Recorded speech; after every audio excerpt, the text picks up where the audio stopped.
Okay, macam komen abang ni, dia cakap 2 pieces RM11 kalau dekat Pulau Pinang kat Penang tu saya percaya tu harga event tu bang.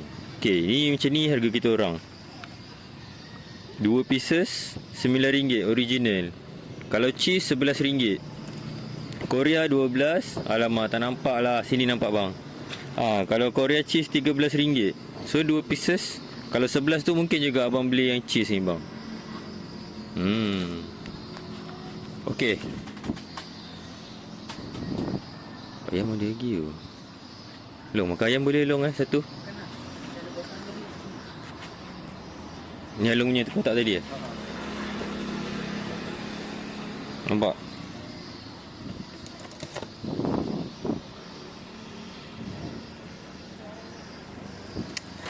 Kita ambil isi je.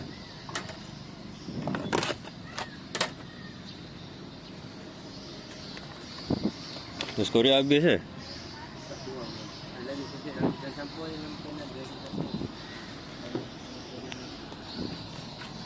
Okay.